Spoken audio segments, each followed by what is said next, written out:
Good morning, everyone. So it's a pleasure today to welcome Rodrigo Nóbrega, Professor Rodrigo Nóbrega.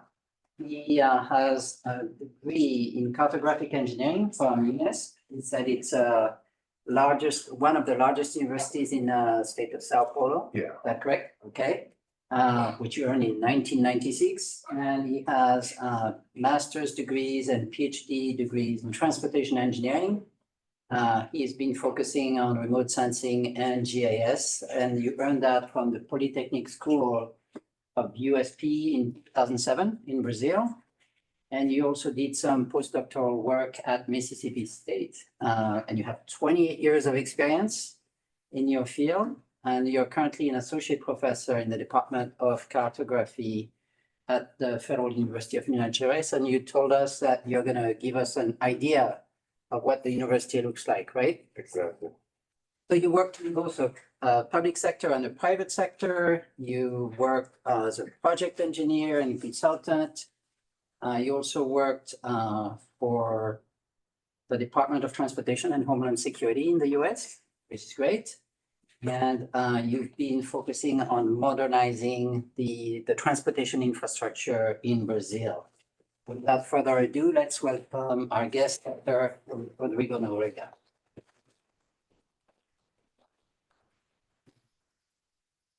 Well, thanks for the introduction.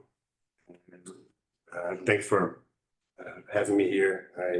It's a great pleasure. As I said, I came to California to meet the family for the wedding, and it was not originally part of the plan, but I said, well, in academia, we also think out of the box, and this is an opportunity for me to make contact with people and at least let them know what I do. It's a pleasure, and just to say that I'm happy to be here. I'm sorry about my English is very limited and rusty, because normally I don't practice that in Brazil since I moved back in 2013. Well, my presentation today is I've tried to present a compendium, what I do in terms of research, and just to give an idea what I do. I'm an associate professor at the University of Minas Gerais. There's a slide presenting the university itself. And I'm an institute of geoscience. I teach transportation geography, GIS, and cartography for architecture, civil engineers, and geography undergraduate. And also, I'm part of the graduated courses in civil, not in civil, transportation engineer at the School of Engineer, which is the next door building in the campus. So let me go here. Just a little bit of everything that I do. I just put together here a little bit of my background and the research in feasibility corridor, transportation ecology, predictive scenarios. And this is something that I'm working on, very focused on this three last topics here: social, environmental justice, and micro logistics.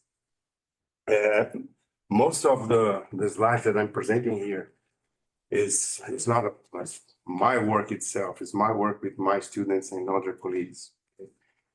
Okay, what I am, my background is in cartographic engineer. As Dr. Sofor said, I graduated at the UNESP, and then did my master and my PhD at the University of São Paulo. And I don't live in the state of São Paulo anymore. I live in Minas Gerais. It's a little bit north on this.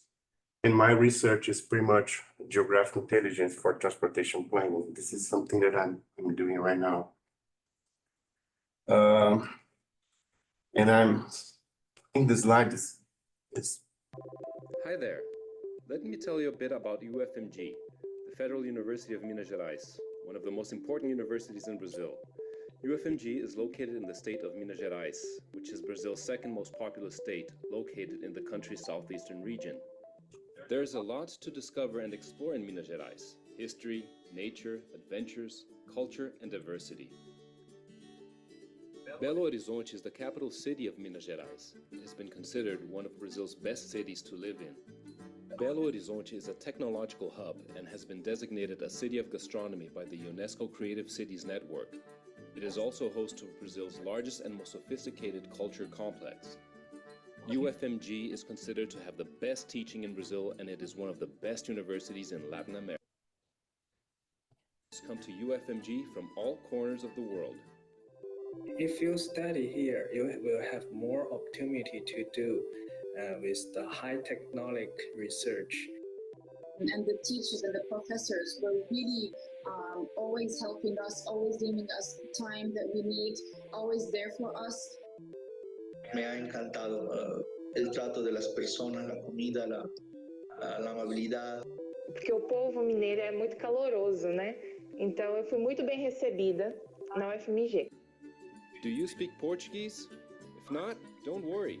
UFMG offers Portuguese classes for foreigners, as well as regular academic courses taught in English and in Spanish, and students can rely on UFMG's vast support and reception network. The university's international dimension is also impressive, having several regional study centers and partnerships with countless universities across the world. But we don't only excel at academics. High-level athletes also train at UFMG. In fact, its sports training center hosted foreign delegations during the 2016 Olympics. UFMG boasts several former presidents of Brazil among its alumni, as well as many other important people. Here you'll make friends for life. Come join UFMG. We hope to see you soon.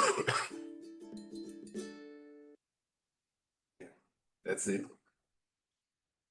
I never studied at UFMG, but I really recommend it. It's a university really surprised me. I'm there for 11, almost 12 years now. So I'm talking about a little bit about the research and how I start working with transportation. And this is part of my PhD. In that time, it was 2002.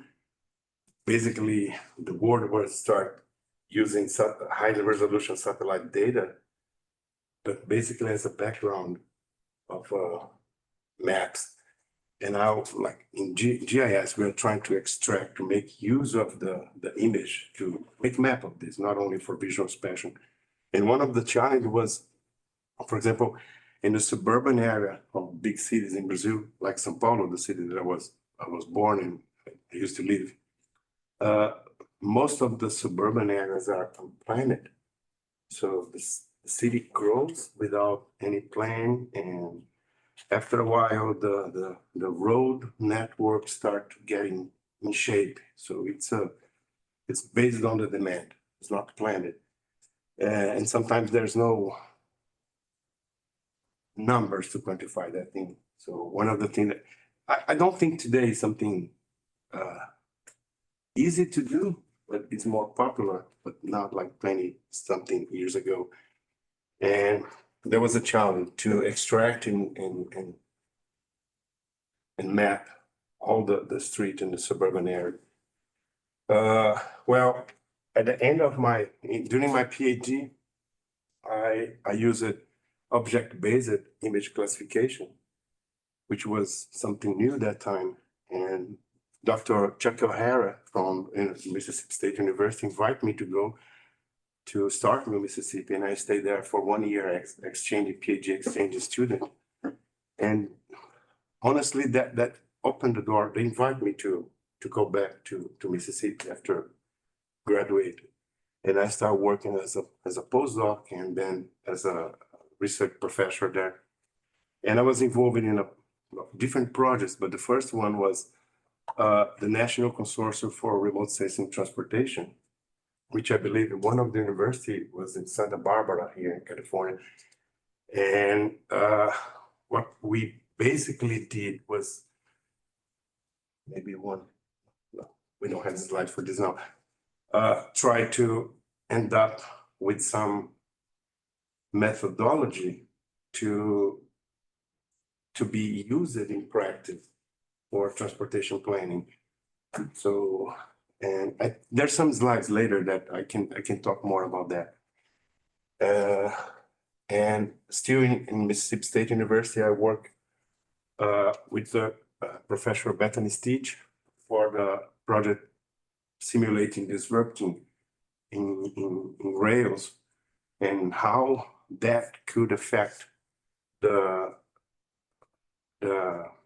economy, the regional standpoint. For example, we use it information from the tracks that was not in service anymore after the Hurricane Katrina to feed some economic models. And then we apply, not exactly the same, but we apply that information, that knowledge to simulate it. For example, if you remove Memphis or St. Louis out of the rail circuit, how the local economy, for example, from the north of Mississippi, that depends on the commodity that flow there for feed the industries, basically steel and wood. And if you take the Memphis out of the circuit, probably all the factors down, it will get down for a moment, for months. So we start using that simulation. Is that someone's trying to? Okay. There's a message here. There's no show up there. Okay. We did some simulations and we tried to display this on the map, the resilience, how the simulating, when I say simulating the track will be out of the operation is because of the some terrorist attack. For example, if you break the bridge or some barge, could hit the bridge, or for example, in the north of Mississippi in St. Louis is part of the New Madrid. And we did some other local research, for example, simulating bus routes for the public buses in the campus. That was like in 2010. And I'm glad because last year I went back to Starkville after 10 years, we moved it. And this is working. And I stayed there for 3 months and I used that. There was a proof that it worked. So there's a lot of study that's still going on and become outreach projects from the university. We call this feasibility corridors, which I believe is that was originally that came from the during my postdoc there in Mississippi State University. When I moved back to Brazil, I continued to implement that feasibility corridors. Like it's basically a huge GIS exercise. And in practice, one of the most difficult things is how to add input from stakeholders, because most of the time the inputs are contradictory. For example, if I want to do the plan is build a new highway or a new railroad or something like this. We call this greenfield project. There's nothing there. It's a brand new project. And that I remember that happened in studying in Mississippi. The farmers, they don't want to lose any acre of land for the new road, but they want the road just in front of the land. The urban planners, they don't want to see the bypass crossing the urban area because it's the bypass supposed to be far away in a agricultural land or any other land, but not the urban.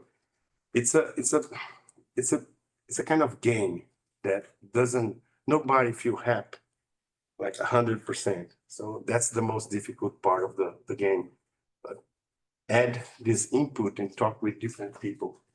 And in Brazil, the project was much broader than the project that we had in Mississippi, because we're talking now not only like a bypass surrounding Memphis, but it's well, in miles, maybe to 1,200 miles.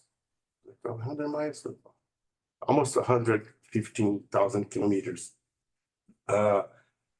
rail project. And for example, we divided the expertise in socioeconomic, I mean, I called his market, but it's, for example, this is a soy, all the grains, the commodities, the mineral, the things that normally the rail is built to move these things. The logistic, environmental, and construction side. Why this? Because if we ask for inputs from someone that works in environmental perspective, and okay, give me your rank for example, the construction part. It's just a opinion, because we cannot take that serious. So we try to organize different groups and different opinions and then combine it. It's like a huge GIS exercise, but before this, before the GIS, the map exercise, there was a decision-making project. And the thing worked very nice. Within 4 months, we had this 1,300 kilometers long. We have different scenarios for this. And that was impressive because I think the name here in US is GAO, GAO, Government Accounting Office. That's right, yeah. Yeah, we have something similar in Brazil. The name is TCU. And they were aware about this. And they said, okay, we want this model. But they have 1 month. When a federal transportation ministry, they open a call for any project, this call goes to the TCU, which is the Brazilian version of GAO, for 1 month. They have to examine that thing. If they didn't find anything, there was advertised. And they said, we cannot advertise any very expensive, very important transportation infrastructure project without 100% sure about that. And this, at least we can translate all the ideas in a map. But the goal is we have to do this in less than a month. That was the next challenge. I don't know if that makes, I could make this clear for you. So that was so keep trying using that was developed for the Brazilian GAO. And within less than a month, we could translate the I don't know the term of this, but the call for the transportation ministry into maps. And they said, if we see something quite different than expected, we will block the call, because the best way to avoid wasting money is to make sure the call will be correct. Okay. So we could make that thing work in less than a month and then start making some projects for them. They call this GeoControl project. This is a very controversial railroad. It's not in construction, but it's being studied in discussion in Brazil right now. That came from the central part of Brazil, which is the area farthest away from any port. and they try to build, they're trying to build they're proposing a railroad that goes up north to the Madeira River and then to Amazon River to flow international. Well, there's a lot of pros and cons on this, but it's all the scenarios we produced there, they show maybe there's no other way to build this railroad instead of reuse most of there's a dirty road that goes up north here. But even that is very controversial because if we know after building this, that will probably accelerate even more the deforestation. Yeah. And even worse, they did not count the whole history about that. They said originally this track will have the load point will be here, and the destination will be the port. But as soon as they put a stop in the middle, because this is not a highway, this is a track, okay? But you cannot run like 1,000 kilometers without stop. Of course, they have plans to make some load point in the middle, and that could be very dangerous. So we have some other simulations later about this. But this is a May I ask one question for the earlier slide? Yeah, you know, this contour plot on the right-hand side, what is this for? I mean, the different colors. oh, this is a feasibility. The Feasibility contour yeah. plot. There's no legend. Interesting. I'm sorry about that, but I forgot to put the legend on this. But if you keep your project, it's not an engineering project already, okay? Yeah. But if you plan your project within the white, it's well, I have to adjust that thing, but Yeah. if you keep your project in the white corridor, Mhm. that will reduce the risk. Yeah, okay. I mean, when I say risk, it's like environmental risk, everything. So that's highly related to transportation accessibility type of a thing already? Part of the input is accessibility.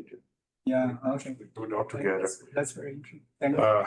But here, the key problem is probably the environmental impacts, right, of Right. the railroad. Yeah. And because it's going through the Amazon Yeah, forest. yeah. Generally speaking, in my opinion, this project well, we need to take care about this idea before put this in practice.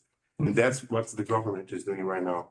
There's a bunch of people defending and other not defending. They have their own arguments.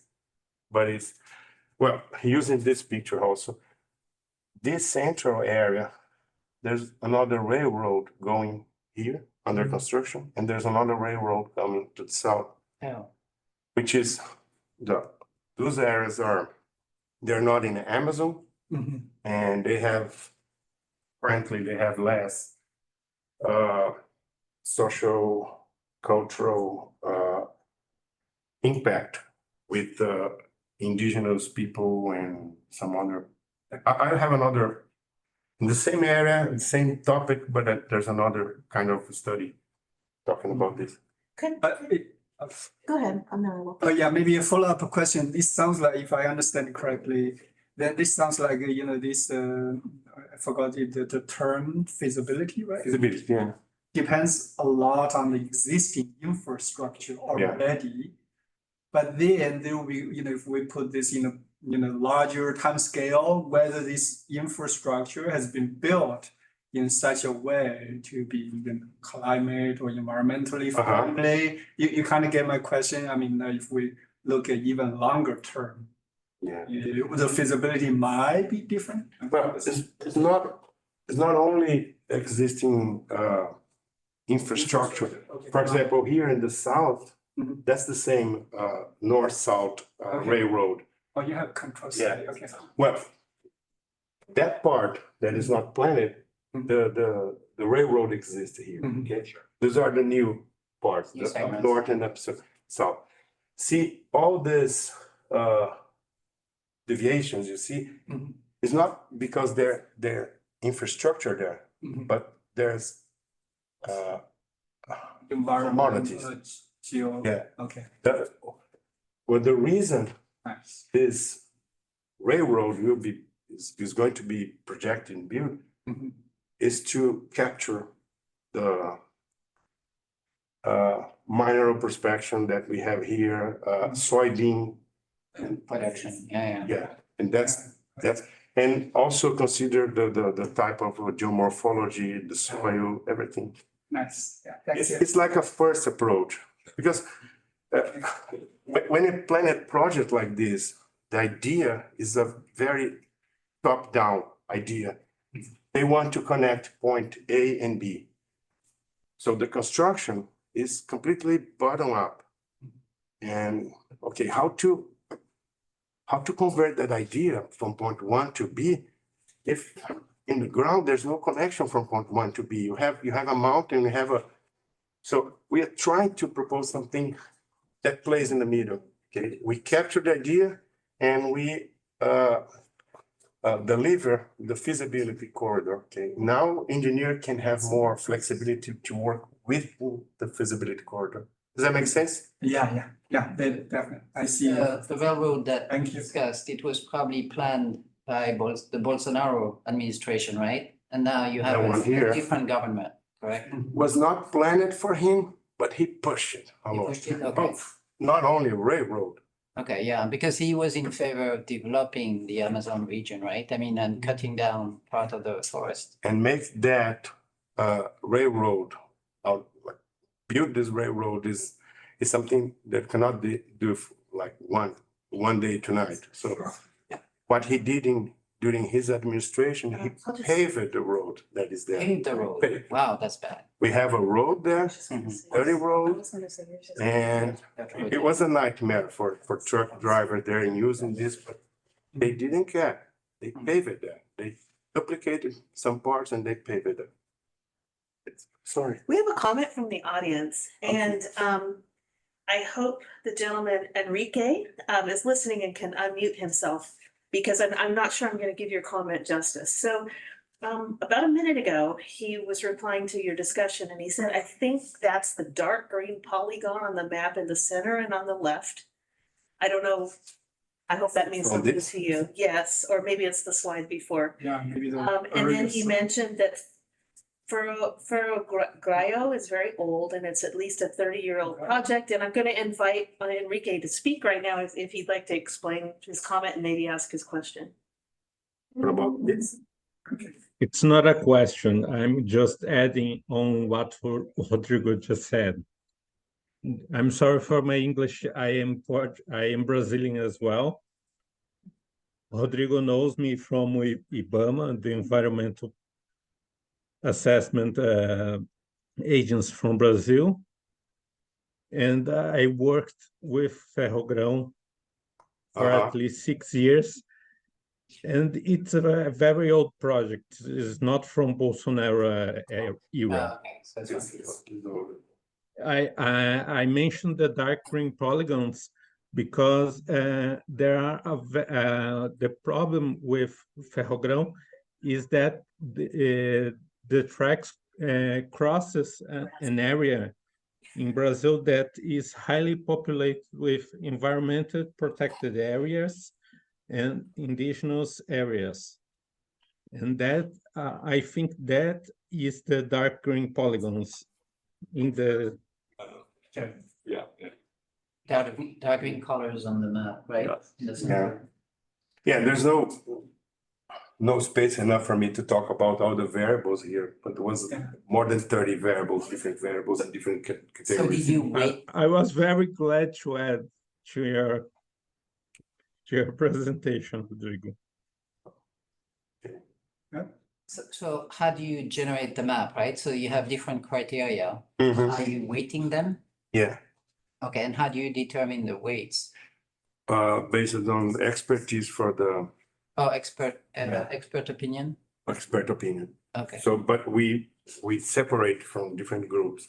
As I Okay. said, if you ask opinion from people from the environmental agency, they're very nice using in environmental perspective, but we have to go to engineer construction to get in like details about what kind of soil is more Suitable. is suitable for doing this. So, and I apologize if you've already explained this, but so when you're looking at the feasibility, you're looking at things like cost, sort of physical ability, accessibility for Mhm. purposes. Yeah, And you're not including the opinions. Is that right? yeah, we do. But when you No, do they include are, the they are. opinions and the feasibility, For oh, the you weights. combine them at that Yeah, point. the weights are generated by experts, Okay, and then you combine these different criteria. okay, There's more slide that we'll talk Okay. about this soon, but yeah, we combine everything. That's the most challenging thing. Right. Because the opinion doesn't, of course. most of the time they are contradictory each other. And somehow you weight them, As many. I guess, Uh-huh. somehow. Okay, thank you. So let me change a little bit the scope here. It's about transportation ecology. And I had no idea that I worked with transportation ecology before a postdoc and a master student came to me and said, well, what you do is transportation ecology.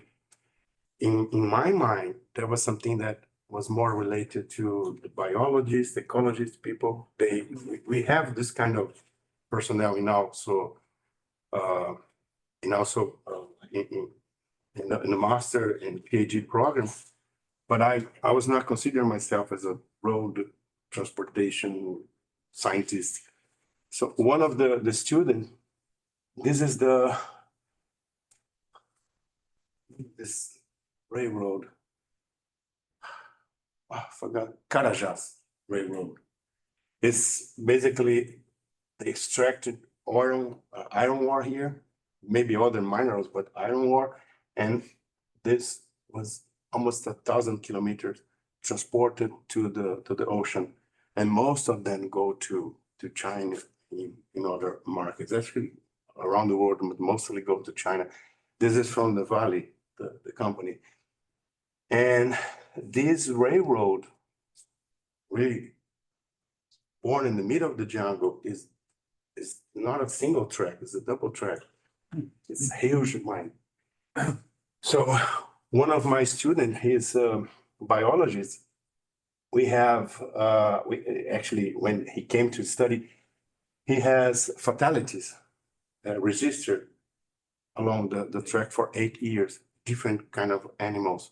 Oh. And he choose one of the animal is a frog. It's not a beautiful one, but they have some. So it's a we call sapo cururu. It's an ugly frog, probably again. And there's a lot of fatalities on this. And so, well, why is supposed to be interested in study or register the fatality of frog within by training? I'm not a biologist, but I understand this is a kind of biological indicator. And there's a very abundant data on this. So that really works because we publish in very important journals. So why, when, and how the frogs are killed by train. You know, who monitors dead frogs? I mean, because they are pretty small, probably, no? No, those owners are maybe that big again. Oh, okay. Yeah. Talk about Amazon, everything. Yeah. Oh, okay. There's something Oh. like that. Well, that was very easy to help the student to do the orientation for the student because there was another postdoc that worked with us and she was expert in this field. What I basically took care with the spatial analysis on this. So it's so this is part of the road ecology, and they call no longer road ecology, but transportation ecology. And another student, he just finished, it's not road, but airplane. So Brazil is a signatory. Is that word exist in English? Yeah. He's a signatory of a international consortium that we supposed to feed the consortium with science, like models for predicting risk for bird strike, which is not only bird, we have other animal that strike the airplane, including dogs and something like this. Most of them happen on the floor, on the ground, not flying. Fortunately. It is the Amazon. So, but Brazil, we never contribute to that. And Brazilian National Civil Agency, ANAC, they come to the university and said, hey, we have to solve this problem because they're pushing us to do research, and we don't do research. You guys do. So we basically create a predictive model for risk. The tricky thing here, which is good, we deal with probability all the time, but the probability is a different probability because it's very tiny probability, luckily. And that makes things a bit more complicated. So we did this for the 29 biggest airport in Brazil. And now at least they have something to show.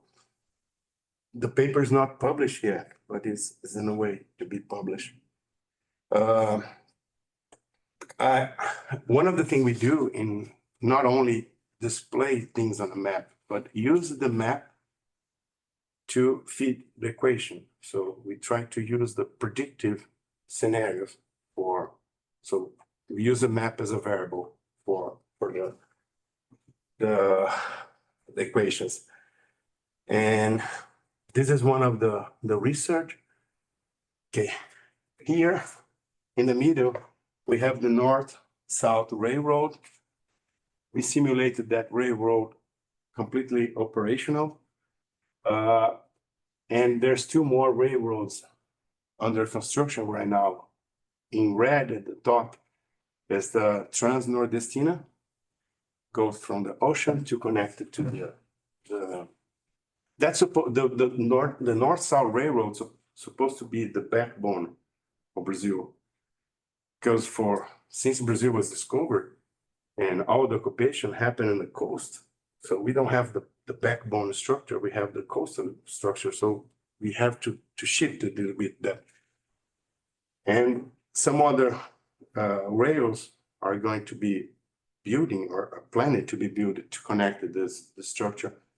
So why this region is a bit important, is important for agriculture thing. It's not exactly the central of Brazil, but that's the second highest productive area for corn and soybean right now in Brazil.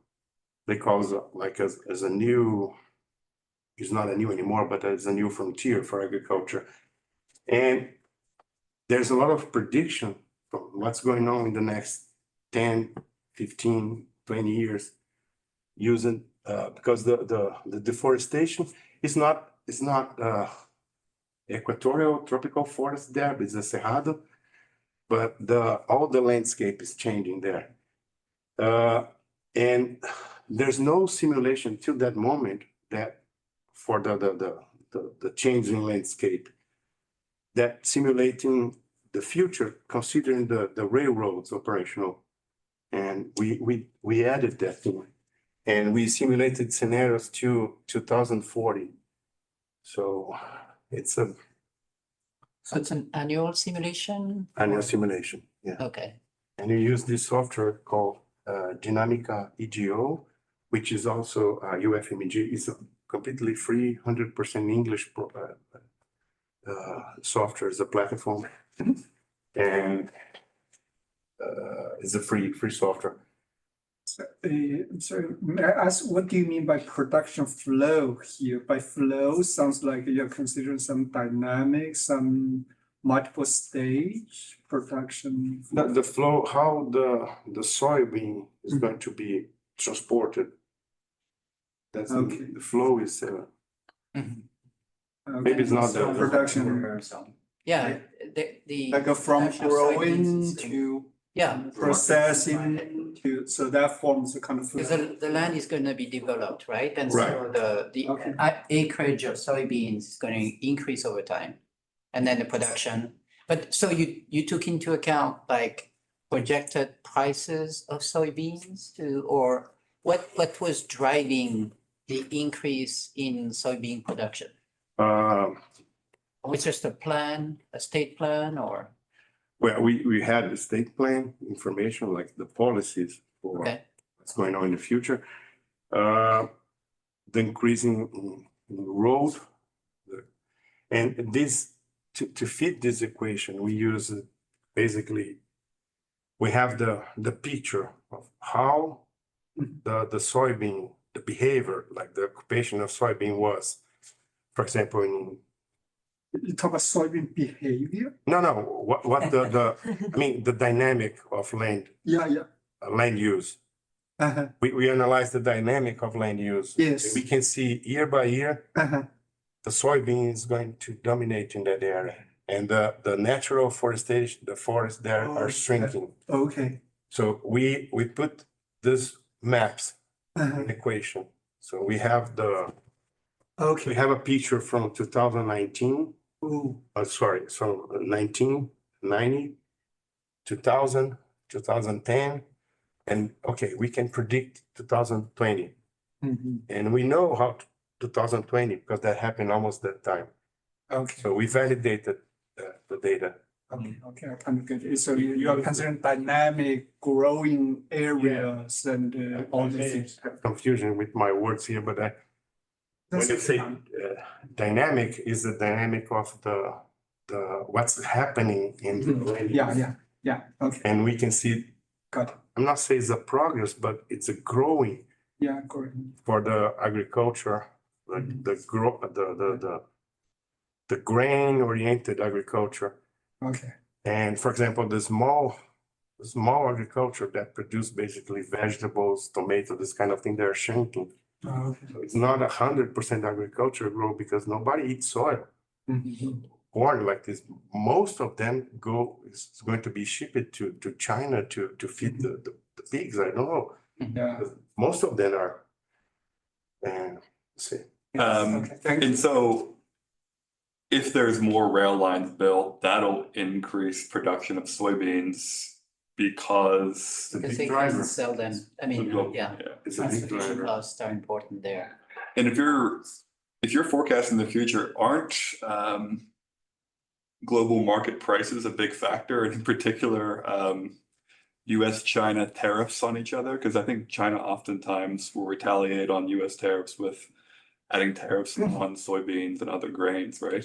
Then they can step into the market. Right, but if you're predicting Yeah. 20 years into the future, Very hard. you have huge changes in demand. Well, depending on if that's the, I agree. go back a little bit. That's what I would expect. I really like the discussion. Okay, hold on. If you see that, And also considering China's population growth. dynamics. Yeah. For now, it's. If the data is reliable from. It's going down all, you know. slightly. yeah, but one thing that we're trying to advise the government and try to get involved in research in Brazil. Mhm. Right now, they planned this railroad Mhm. because most of the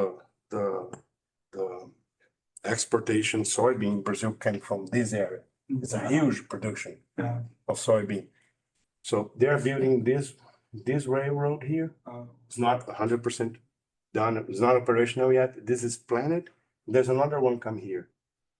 So we have nothing, no soybean are 100% transported by train in this area, by truck. And even that by truck, Brazil and US are fighting year by year for the first top exported soybean, blah, blah, blah. But as soon as the first railroad reached that area, the price will drop. Yeah. You gain the market. But for sure, that's my opinion. There's no soybean enough to be exported by 3 different rails at the same time.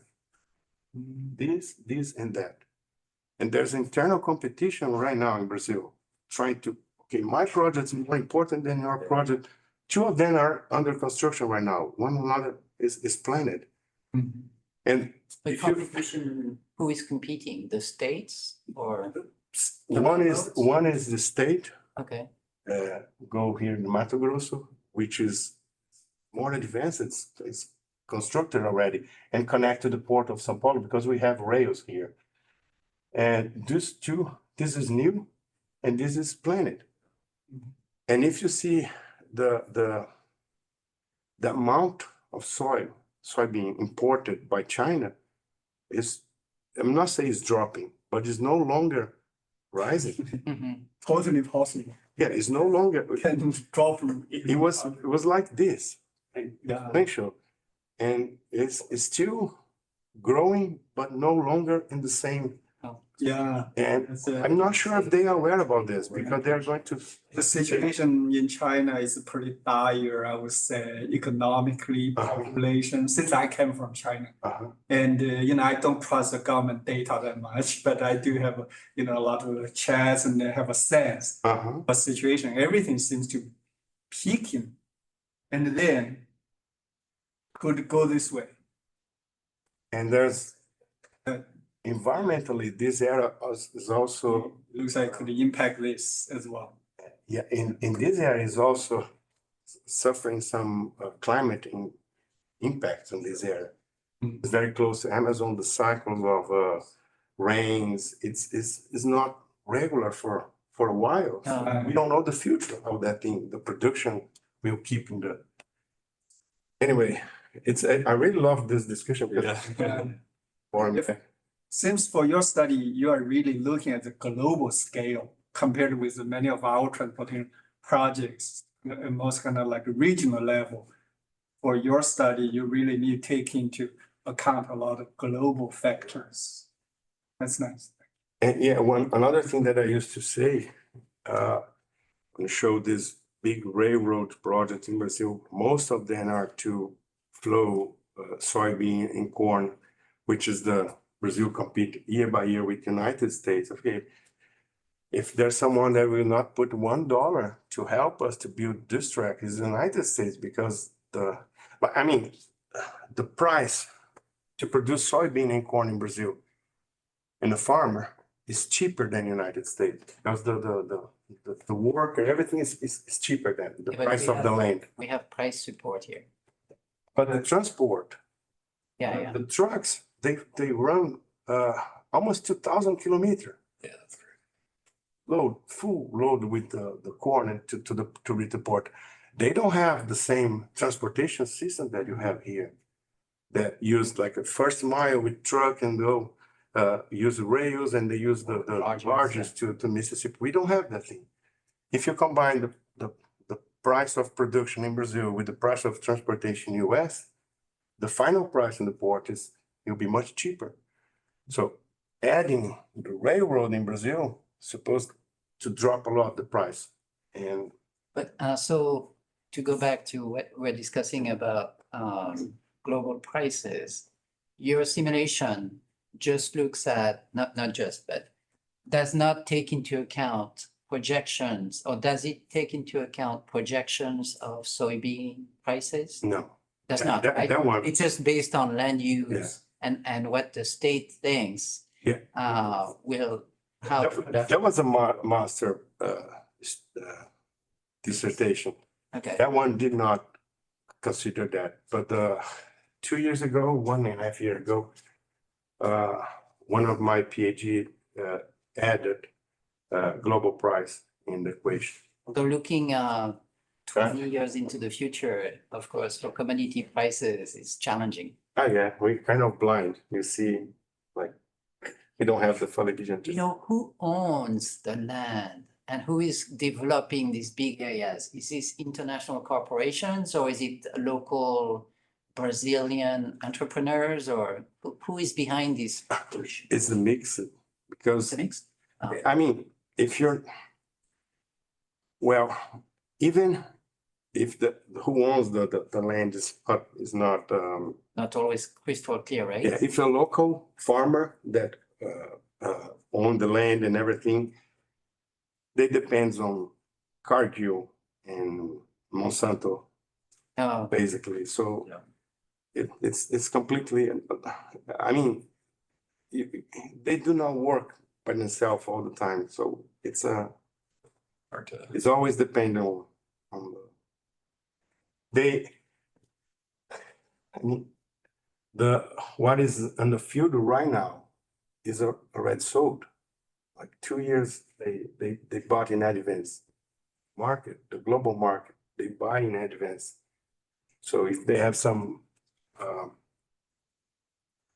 climate disaster or something like this, for example, excessive flooding or drought, that will drop a lot the price. But how can you produce something? But you have to produce because somebody bought all your production and you did not seed that thing.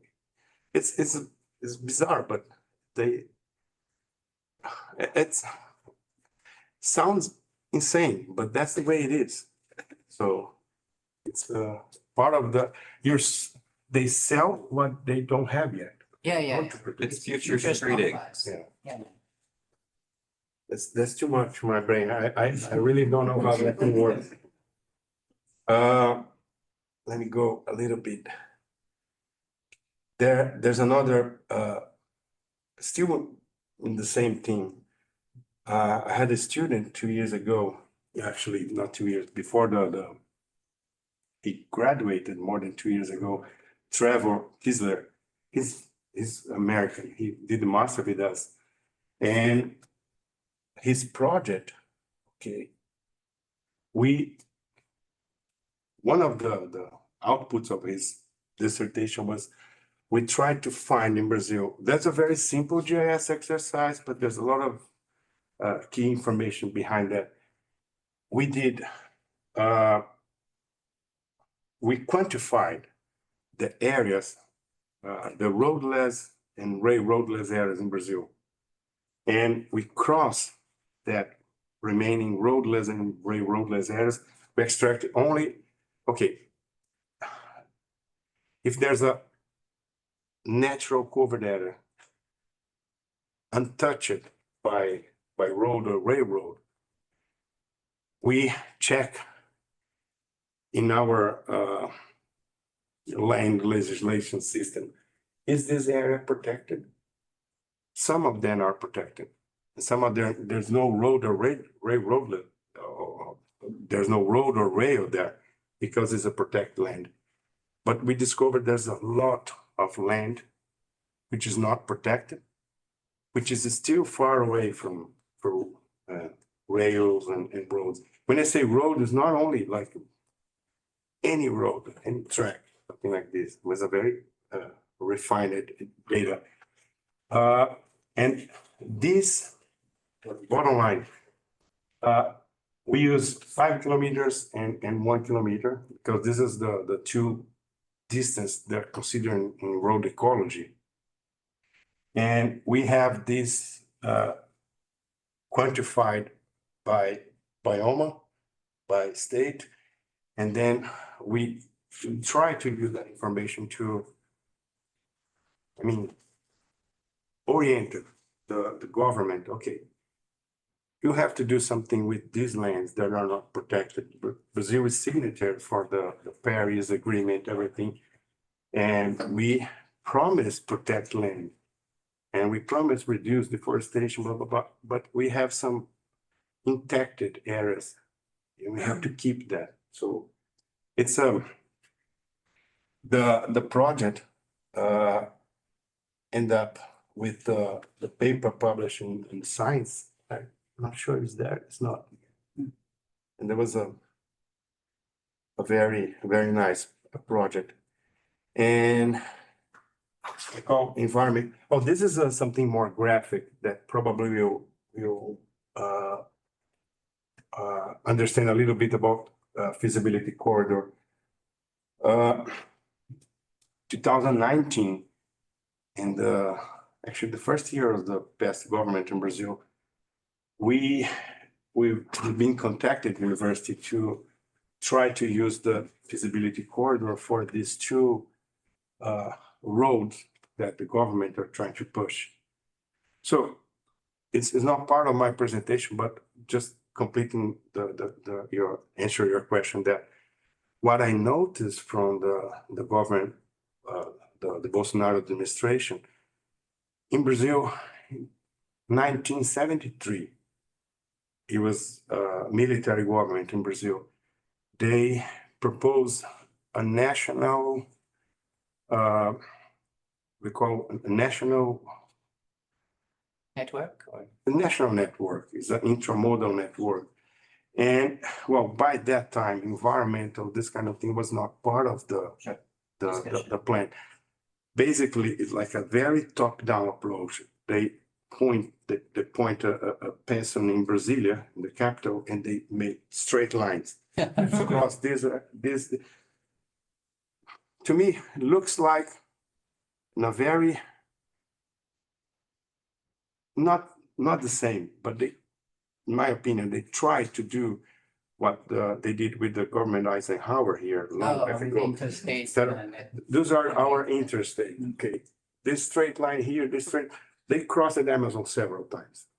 This is not Amazon. From here is Amazon, but here's the central Brazil. In that time, the central was not developed. The capital was like for 10 years there only. And these are part of the BR and BR national roads. They were never developed. Fortunately, they're never developed. But in 2019, that was my opinion. They opened the draw and they pull up the plan. Okay, let's do that again. Like 50 years later. So come on, the world changed. You cannot do that anymore. They didn't care. They paved one of the roads and it's like environmentally speaking, that was a nightmare time. And this idea came from the government, but from people that are concerned about the environment. Say, hey, look what you can do here. And instead of connecting these 2 points, my vision that time was, okay, can I connect this point with this point here? Because if we do, we probably will change this original idea for this original idea. So what we have here is indigenous area in red. What we see here in yellow is the, I don't know how to say that in English. Those are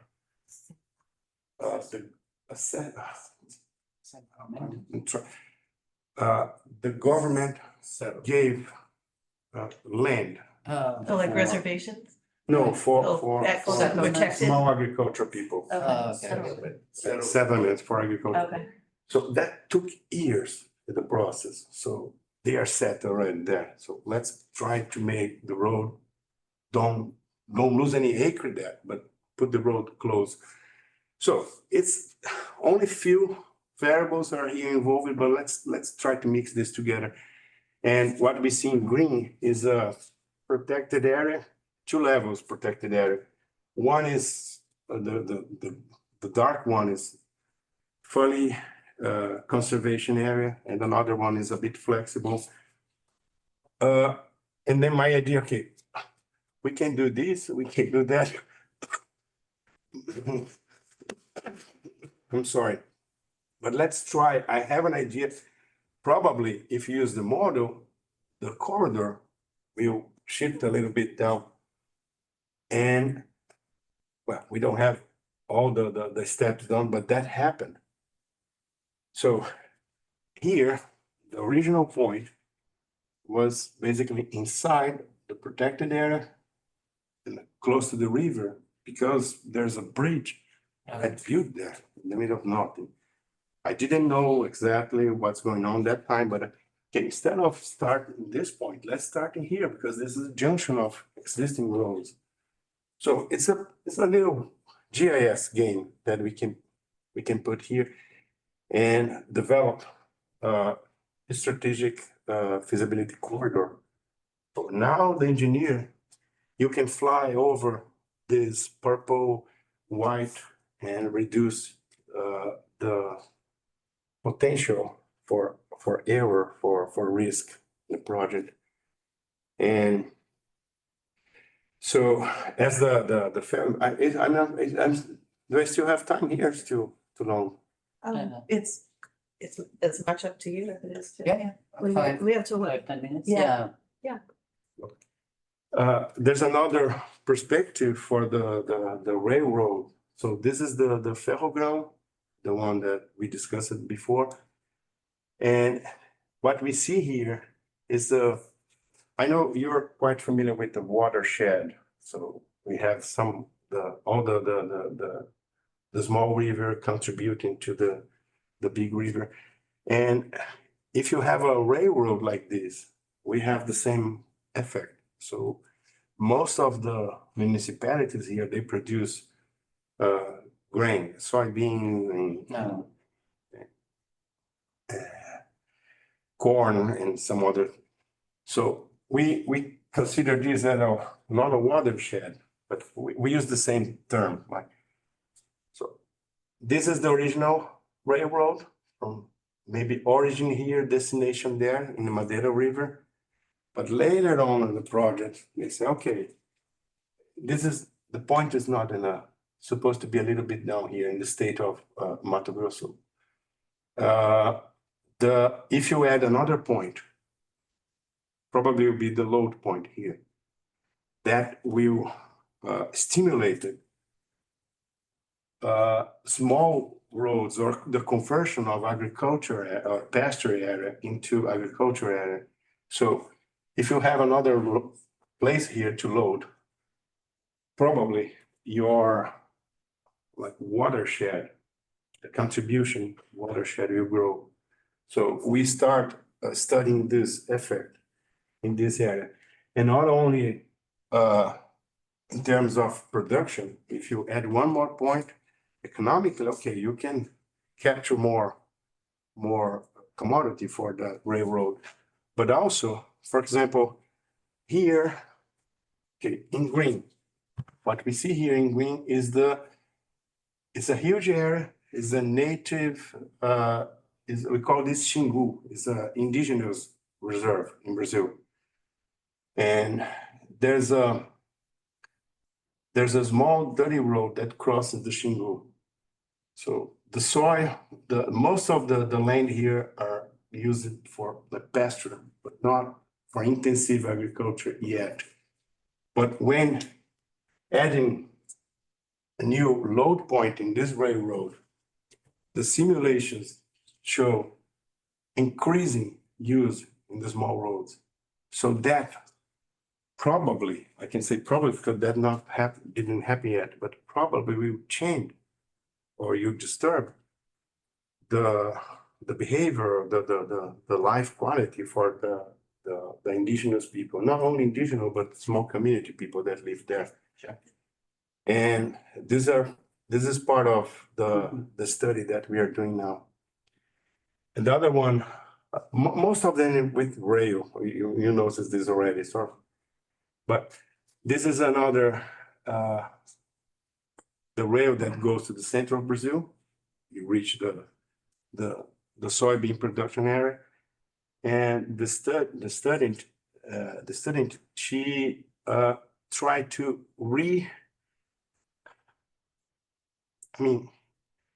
that happened after the Ohio, the railer, that happened 1 year ago. A year ago, Palatine. Yeah, I don't know the name of it. It was some Palatine, Ohio, I think. exactly. Oh, okay. Yeah. And I remember I noticed there was like some fish that or some animal that would kill 10 miles downstream. And our federal legislation in Brazil, they're very robust, very modern legislation, but it's not enough to capture things that happen, for example, in Ohio. So if the rail, the train have an accident here, what's going on downstream? So this is a study that the lady did. And someone in macro logistics that I'm still working on is not exactly 100% my cup of tea, as I said, because I depend on some other folks to working on this. basically using, okay, I can do this, but we use the geospatial location prediction model for creating maps for how the agriculture will grow and predicting how the transportation, how the, like, all the topological network we should connect. It's a double decision making using EHP, like hierarchical AHP, analytical hierarchical process for using maps to identify the potential areas for the agriculture, and then move to the transportation network for forgot the name, the location allocation model. Okay, I believe you're very familiar with that. And to not only for agriculture thing, but for planning dry ports. That are familiar with the term dry port. And well, it's a little bit of everything that I'm doing right now. And the situation in our rail, in our roads, some people say, okay, we are okay with trucks, don't need roads anymore. So this is a satellite picture I show for in a chamber, not chamber, how to say, is a chamber of representative. Sure. Does that make sense? Yeah. In the state plan, in the state chamber of representative, and say, hey, this is a satellite pictures. In 1 kilometer, I could count 20 something trucks. And some of them probably you cannot see here, but it's a double. It's a truck, it's attached with other truck. I don't know the name in English. No, trailer. You say there's no cargo to flow. There's no demand for trade. How? If these are not people flowing here. There's something moving. And anyway, we call this the pro-train policies. I'm 100%. So I think this is it. This is it's not topographic map. This is the transportation cost for soybean in Brazil. If we add new infrastructure, we can reduce that thing. This is a kind of simulation we do. Anyway, I hope it show a little bit what I do. And there's some other folks that do different things, but and thanks again for having me here.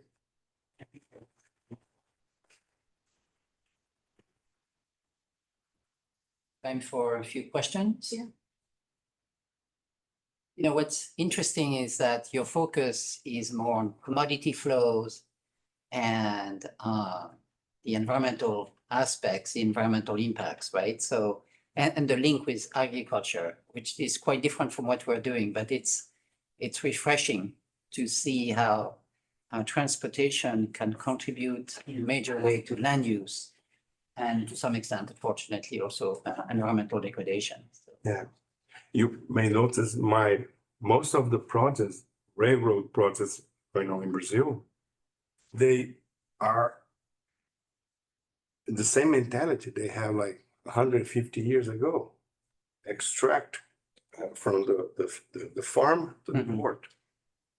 And the picture that I showed before, those trucks are not going to the port. They're not coming from the farmer. So we have a huge market in Brazil. We have industry, we have everything. And this is something that I also always talk with some other folks and say, I really want to do rail projects, transportation projects in Brazil that flows from capital to capital. Forget about ports. We have to flow commodities here. And yeah, this is something that's not happened yet. Yeah. It's the roads, highways, okay, but railroads, they're still the same mentality to focus on ports. Yeah, and because the reason I'm more environmental perspective, it's one of the project, the post-graduation programs that I work is in environmental modeling. Yeah. And another one is in transportation engineer. So I try to, I set my room between these two. And yeah, but sometimes I work with some GIS analysis, for example, for Professor Lazy or Oliveira, and there's no environmental aspects on that thing, only like urban logistics. Yeah, that make me a bit aware of anyway. So may I ask one question? I mean, it looks like you guys have done a lot of fundamental work, collecting data and do the basic analysis related to geography. I'm wondering what is the policy in Brazil, in your university, on the transparency, data transparency, privacy. I'm wondering if you guys are required to share data, or can you talk a little bit about that? It looks like you guys have a lot of data to share, actually. Most of the data that I show you, they are federal data. Federal. Yeah, but they are, I'm not saying we are allowed to share. We have to share. Right. We have to make that public. Mm-hmm. And that's nice. There's another project that I did not show here. It's like a private project. There's a contract. We have a confidentiality thing. Yeah, okay. And we use federal and state and municipality public data. And sometimes we add data provided from that particular stakeholder, and we are not allowed to share that. The same we are involved in is completely other scale, geographic scale. We are involved in Brumadinho dam break. And we are not allowed to use that even in classes because this is for the justice. And well, I'm not happy with this because we have a huge collection of LiDAR data and a lot of data, a lot of interview with agricultural farmers, but this is for the justice. We cannot. I understand. I mean, for private businesses, they have their financial consideration, but ecology, this study can have global impacts and could be. Yeah, but but most of the data are public available data.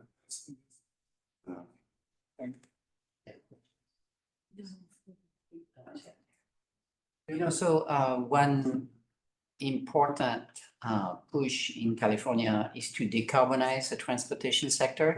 And of course, our focus is more on roads. We have trains, but it's minor, except for freight, of course.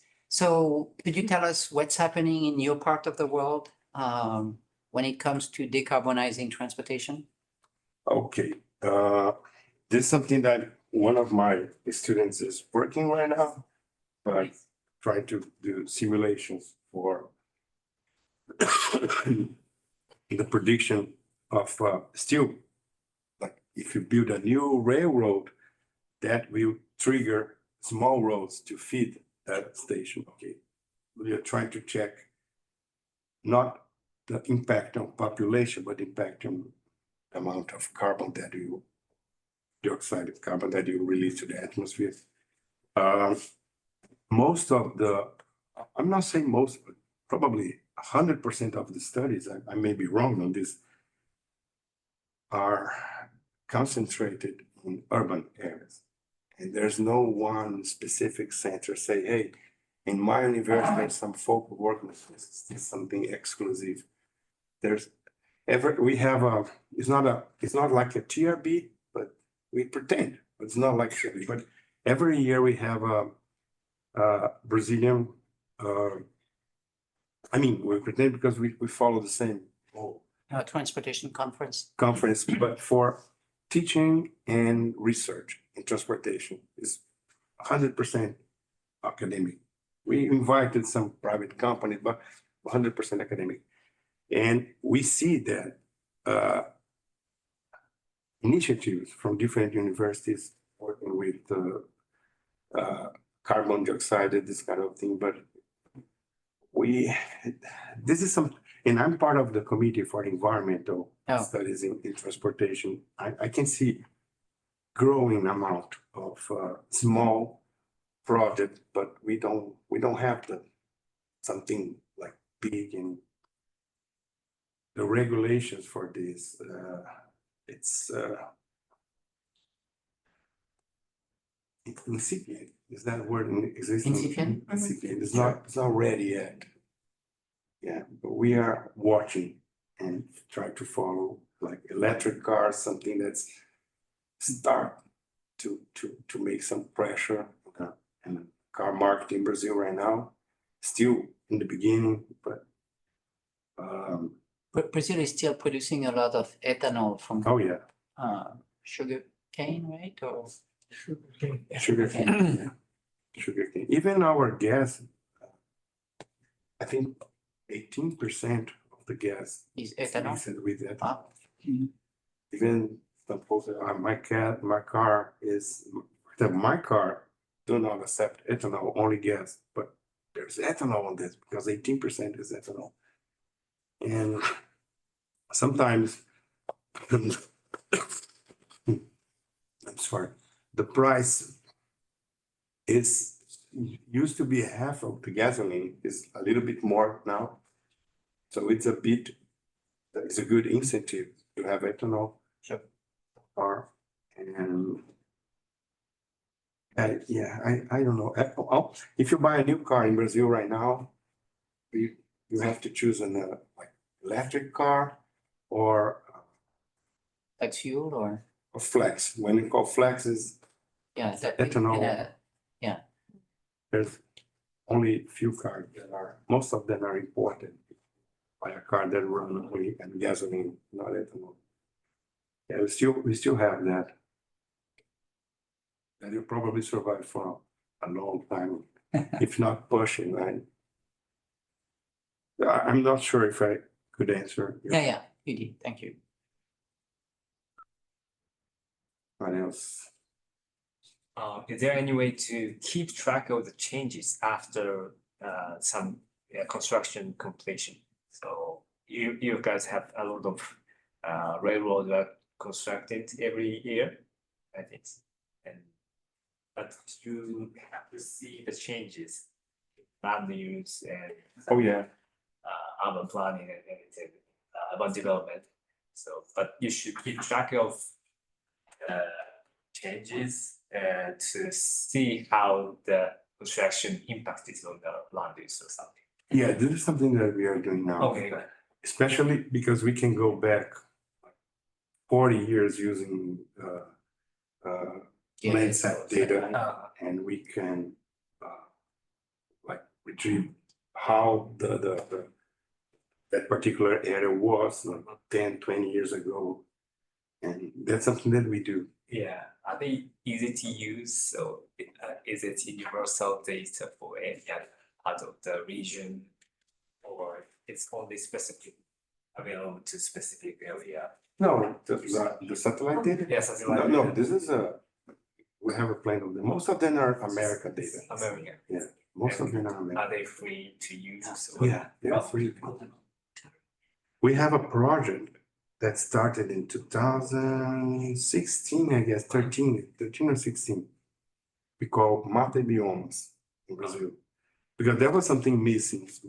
If you need a land use map, you have to use your remote sensing knowledge to build the data.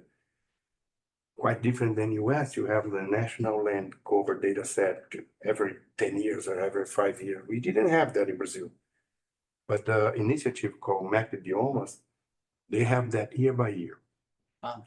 And they start 2013, okay, and then 2014, they reprocessed 13. In 2015, they reprocessed the other ones, and they went back 20 years. Oh, that was nice. And then went back the year after, 2016, they went back from 1986. Wow. And every time it's like a retro feeding process. For example, this is a bit of remote sensing. The way the landscape changed, for example, in Amazon area, you have a natural covered area, and then the year after that natural cover disappear, you have a open area. Then years later, that become a pasture. And then the pasture will get abandoned. Field or. Yeah. And then later, it will be converted in agriculture field. So depends on the roads coming to the, so you can see that. But if you get, okay, if you don't have the historical data and you go, okay, let me get one image, satellite image from 1997, and you get the data and use your best knowledge in remote sensing to process. Perhaps one of your land use classes say, okay, this is pasture. And well, that was not pasture. That was some agriculture field that was not like very well irrigated, something like this. But when you have year by year information, you can see the transformation. For example, the land conversion. You never see land conversion like 1 year I have a pasture, the year next I have forest. It doesn't Would be go that way. difficult, This is a typical, if you have 1 year data, we like only one. You can make more mistakes, like there's the error is larger. Every time they go back and they can correct this kind of thing. So year by year, the data is becoming more Reliable and. the quality is getting better. And the project is a public free project. Everything run on Google, Google Earth Engine. Google is one of the sponsors project. Yeah. Completely free, downloadable, and they expanded for Peru, for I'm not sure, I think it's for Philippines and Colombia and now Argentina. Wow. The project is getting in shape. Like, there's a lot of quality on that project. It's completely free. I was gonna, It's in English. Kataro, I'm gonna shout you out here. Kataro comes to us from the Japanese Railroad. Yeah. So I don't know if you met earlier, but he has a unique No, rail perspective. that's nice. Yeah. I hope I didn't talk too much. No, yeah, it's Wrong really things. intriguing. Yeah, I'm really interested. Yeah, I'm not in construction, but I'm just giving my opinion how to, I'm trying to, as I said, we output something in the middle between the idea and the project. Okay, now we have your feasibility map too. Yeah, we are still working on some high-speed railway projects in Japan, but we are not sure how those new lines impacted land use and environment as well. So yeah, there must be some way to see the changes, but you gave out a lot of sense of it. Yeah, one of my students now, she's in Barcelona, working with environmental indexes for ports. And she's studying the whole Brazilian coast and also some rivers to try to actually identify and quantify areas suitable for we call super vessels, like the one that gets stuck in the Suez Canal, because that kind of vessel, the one that you have here in Long Beach, most of them doesn't fit in our ports. Our ports are very old. And in some cases, for example, the state of São Paulo, they want to keep that way. Oh, yeah. Oh, they never talk about this. But I'm pretty sure, because part of the revenue of the state of São Paulo is a huge economy. It's completely different from, as I said, there's 3 public universities there. I may be wrong, but I guess public university per square kilometer in São Paulo is higher than in Germany. Wow. it's a huge economy of that. If you, and part of the revenue for the state came from the Port of Santos. Because doesn't matter where you are in Brazil, you have to use the door to get in and out of Brazil. And you pay revenues on that. Even the people from São Paulo, they don't know that. And most of them think São Paulo is rich because people work from even more early in the morning to late at night. But it's not like that. You pay revenue, the revenue stay in that state. It's something, it looks like it's forbidden to talk about it, but I'm in academia, I can talk. I'm still, anyway. Yeah. Well, Yeah, thank you so much. That was really Took so long, but stimulating yeah. conversation. Yeah. So, Thank you.